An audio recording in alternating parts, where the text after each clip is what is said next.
Mother relay, we're covering today's top boxing news. Because if it isn't you or your team, and I'm not casting any aspersions on you doing it, obviously, I know you very well myself as well. We both do. We've known you a long time. But is that the probability that it's some crazed fan who's done it? Listen, we're both, I'm an American, she's a Brit. You have some really passionate boxing fans out there. I don't know. It's rumored that Sandy's not a very likable person in her hometown, which is probably why she's out here in my turf training and trying to find a team. She can't find one back in her home, but maybe it was someone who just despises Sandy. I don't know. It's honestly not my problem. People have made it my problem. I don't support it, obviously, because I worked extremely hard for that fight, and I wouldn't want anything like that to take the opportunity away from me. But yeah, it could very easily have been a fan. No, it couldn't. The probability of it being a fan that doused Sandy Ryan with paint en route to the Michaela Mayer fight is pretty low because it relies on that fan being privy to information that only insiders would have. What hotel Sandy was staying at what time she would be leaving. A fan knew this. And let's be completely honest here. Women's boxing is actually bigger across the pond than it is here. Sandy Ryan is not Ronaldo or Lionel Messi, LeBron James. She is not an immediately recognizable athlete in the United States to where a crazed fan, a fanatic. Because what we are describing is fanaticism. For a lone fan to go to these lengths because he's such a big supporter of who? Of Michaela? Come on. You'd think one of these two athletes would elicit this kind of a response? No, it's more likely than not that someone in connection to Michaela did this. Not necessarily Michaela herself or a member of her training team. I don't think that was Coach Al waiting outside the hotel. But perhaps an acquaintance, a friend, an old teammate. It just so happens that both Virginia Fuchs and O'Shea Jones were in town the night of. It could have been one of them. I wonder, where were they at the time of the attack? We're gonna pretend that things don't get nasty, that things don't get catty between Michaela and her opponents, her rivals? It's a part of the appeal. It's a part of what makes a fight between Michaela and somebody else interesting. The cattiness. That's what lended itself to the profile of her fight with Alicia Baumgartner. No, I don't think it was a crazed fan. I think it's more likely than not that this was someone in connection with Michaela, doing so on Michaela's behalf and perhaps taking things too far because in doing so, you jeopardize the fight itself. And that's stupid. But are we going to pretend that people don't regularly do stupid things on a regular basis, not thinking far enough ahead? Sandy Ryan caught wind of Michaela Mayer's comments that she's not even well-liked in her own town, in her own neck of the woods of Derby. Sandy Ryan responded by saying, "She said I'm not liked in my hometown. Up the Rams, let's go Derby." To which Michaela responded, "Sorry, I meant your whole country. Nobody gives an F about Derby." Ouch. Characterizing the resident cattiness I'm talking about, it's catty between Michaela and Sandy. There's bad blood there, actual bad blood, bad enough that someone may have taken it upon themselves to do what they did, and we've been all through that. I think Michaela's gonna win. I think she's gonna win another points decision. Rematches are often won by the fighter who can change, the fighter who can adjust, adapt. I think that's Michaela more than Sandy, and it also helps that Michaela does have home field advantage. The fight is once again happening in America, not in the UK. But what if I'm wrong? What if I'm wrong and Sandy Ryan finds a way? What if she wins? Then what we're looking at is a trilogy. I think if Sandy pulls this off, we could be looking at a third fight between her and Michaela, which would buy them time and put distance between them and the winner of Price versus Jonas. So I think is going to be Lauren Price. I already had Lauren Price winning the fight before news broke of Joe Gallagher's unfortunate diagnosis. Joe Gallagher, Natasha's career-long trainer. I don't even know if he's going to be in her corner for this fight. I don't even know if he's helping her prepare. I doubt that he is. He has his own battle, his own fight to fight. And I really do wish him all the best. But as stated, I already had Natasha losing that fight before that news broke. I already had Lauren winning. That just adds to it. The risk of sounding presumptuous, I think Lauren Price is the most dangerous woman at 147 pounds. I think she's going to beat Natasha, and I think she stands a very good chance of beating either Sandy Ryan or Michaela Mayer, whoever wins. But if it's Sandy that wins, that at least buys the both of them time, because then they can stage a rubber match. Then they can stage a tiebreaker. If Michaela won one and Sandy wins one, shoot for 3. just as much as there is bad blood between Michaela and Sandy, there is also opportunity. Just something to consider ahead of their rematch. If Sandy wins, we might get a third. Elsewhere in the world of boxing, boxing insider Rick Glaser stated via his own social media, 8 years of ESPN shows and Top Rank has no pay-per-view boxing stars. You can't make this up. Sounds almost impossible, but Top Rank has done just that. In the days that have followed, Rick's been critical of Top Rank ever since news broke that ESPN may not renew. that they may be the next major broadcaster in America to leave the sport of boxing, but is that really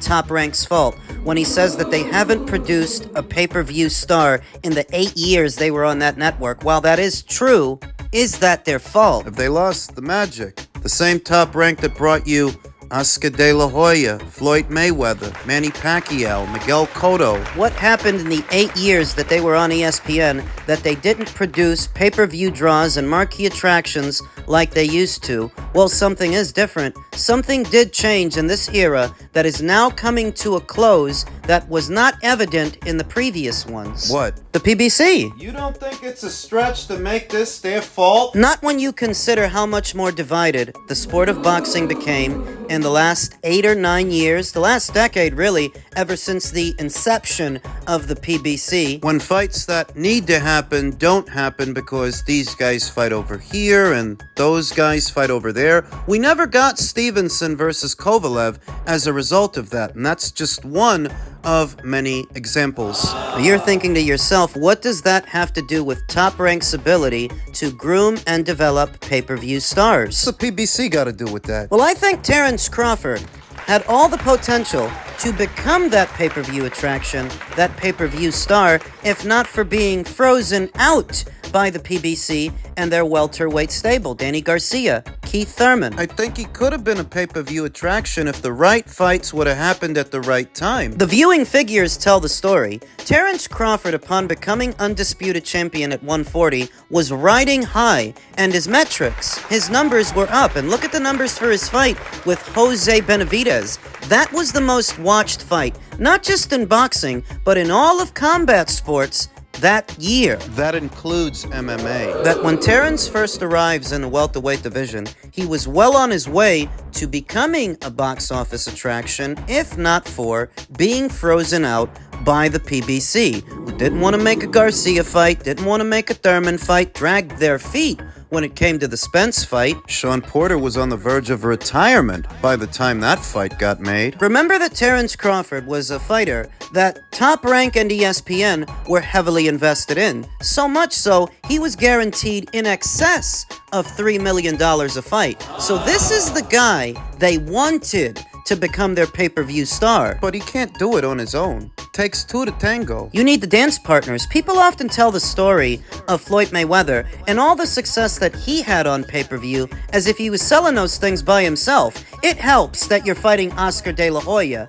It helps when you're fighting Canelo Alvarez or Juan Manuel Marquez or Miguel Cotto. It matters. And it matters just as much for Terrence. Without the right dance partners, they can't turn him into a pay-per-view star. And it's an organic process. You tell yourself, well, isn't all of this Terrence's fault for re-signing to Top Rank, knowing that he would be campaigning as a welterweight moving forward? Should he not have gone to the PBC? Why did he re-sign to Top Rank? Because they offered him a lot of money. Terrence Crawford was guaranteed at Top Rank and ESPN more money per fight than Danny Garcia, than Keith Thurman, than Sean Porter, and the vast majority of PBC fighters. That's why he re-signed to them. But before you lambast him for it, consider that in between the first Wilder fight and the second, Tyson Fury signed to Top Rank. He signed a multi-fight deal with them. That didn't stop the PBC from doing a rematch or the trilogy. That Tyson Fury signed to Top Rank, that wasn't a problem. So why should Terrence signing to Top Rank be a problem? It's just a lame excuse. That's what I'm getting at. And if Top Rank was unable to produce a pay-per-view star in the last 8 years, it's because their guy got frozen out. The one they were most invested in. But not the only one. At the time, there was a growing demand for a Vasyl Lomachenko versus Mikey Garcia fight, but Mikey was on the PBC side of things. He ends up fighting Errol Spence Jr. in a pay-per-view instead of fighting Vasyl Lomachenko. Loma never got his hands on Gervonta Davis either, even though he campaigned for that fight for something like 6 or 7 years. So what that means is that Terrence didn't get the fights that he needed to cross over, and Loma didn't get those fights either. To cross over into the mainstream. And it's the same with Shakur Stevenson, another fighter that they were heavily invested in. He didn't have any luck getting Gervonta in the ring either, so that when he doesn't, is that Top Rank's fault? Developing a box office attraction is an organic process. Need the right fights with the right fighters to build that brand, to build that buzz, and without that, it doesn't happen. So when I see that in the last 8 years, Top Rank was unable to develop a big box office attraction, that's why boxing has been more divided than it's ever been in the last 8 years. That didn't stop the PBC from developing pay-per-view stars. That depends on what you consider a pay-per-view star.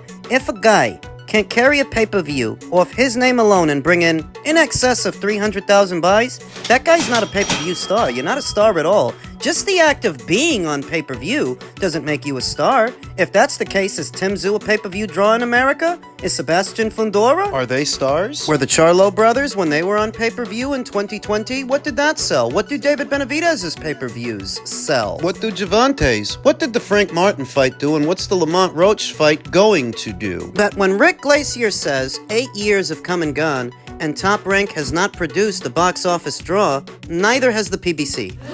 Oh, they've done a lot of pay-per-views, a whole lot, but very few of them did substantial numbers. Only the ones that involved other people's fighters, like Wilder versus Fury 2 and 3, Gervonta Davis versus Ryan Garcia, a Golden Boy fighter. Errol Spence versus Terrence Crawford. We all know Terrence Crawford is not a PBC fighter, nor has he ever been. Those are the only pay-per-views they did that brought in anything substantial. The ones they did all on their own in-house, there ain't no pay-per-view stars over there, my friend. So when Rick says that Top Rank in the last 8 years has not produced a box office attraction, that doesn't just apply to them. The long and the short of it is that division is what prevented Top Rank from producing pay-per-view attractions like they used to. The sport was a lot more divided, and it affected them. Their ability to do that. Boxing didn't used to be that way, and that's what the younger generation doesn't understand. You didn't used to have to argue about sides of the street. What fights needed to happen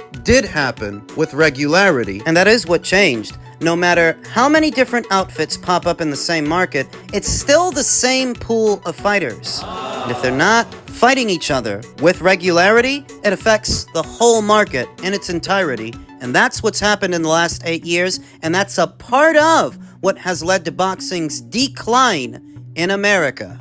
Finally, in men's cruiserweight news, according to veteran boxing scribe Stephen Kimothy, I've just been told that Zurdo Ramirez needs more time to prepare, so his bout with Uniel Dorticos will be backed up from mid to late April. Good grief. What do these guys do in between fights? They eat. They eat and balloon in weight, as some are pointing to Zurdo's weight, that he's packed on the pounds. This was a struggle for Zurdo at 175 pounds when he blew the weight by a wide margin in what was supposed to be his comeback fight, and I guess that it's still a struggle for him now as a cruiserweight? According to Steve, like death and taxes, Zurdo's getting heavy. I give him reasonable odds to win the Uniel Dorticos fight if he does end up having it, but he's got to go back to his old tricks, his old style for that one. He can't give Uniel Dorticos room to get full extension on his arm. He's got to crowd him and fight him within close quarters like Murat Gassiev did. He has to smother him, and the saving grace for Zurdo is that's right up his alley. That's how he used to fight at 168, at 175, and I do think he can do it again at cruiser. What's important? It's not a foregone conclusion that Zurdo wins. There are risks in association with this fight. Uniel is a devastating puncher if he can land. You've got to smother him, and you've got to stop him. So understand, even though I think Zurdo can win, it's not a foregone conclusion that he does. Don't consider this a layup fight, because it's not. There are risks attached. What else? Uniel is Zurdo's WBA mandatory challenger, you understand? Zurdo has 2 belts, the WBO and the WBA. And if a bigger, better fight were to present itself, theoretically, Zurdo might skip out on this guy, drop the WBA, stay with the WBO, and defend that.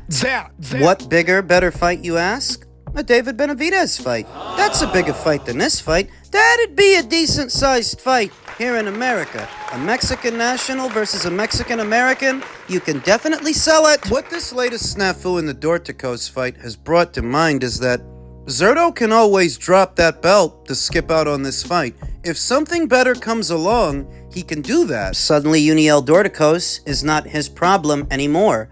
We know that this weekend, Artur Beterbiev and Dmitry Bivol are going to be running it back. We also know that David Benavidez is the mandatory challenger to the winner. But you guys know, I don't think he's going to fight the winner of that fight. I don't think he's going to stick around. I think they've already decided what direction they're going to go in. They're going to cruiserweight. Was some talk that David Benavidez is invited to sit ringside to attend this weekend's fight, this weekend's action, and I don't know that he's going to. I'd be surprised if he did. If he doesn't, that would lend credence to the notion that he has no intention of fighting the winner of that fight if he's not there. Now, if he is, he could just be doing it for appearance's sake. I'm convinced he is not fighting the winner of that fight. He is not sticking around. So if the plan for David is to fight Zurdo... Team Benavidez have already gone on to say they've had a dialogue, Oscar's on board, Golden Boy is on board. Who's to say that Zurdo doesn't just bail on Dorticos and go straight into the fight with David Benavidez? David Benavidez needs to seek refuge from the winner of Beterbiev versus Bivol, and Zurdo needs to seek refuge from Dorticos and from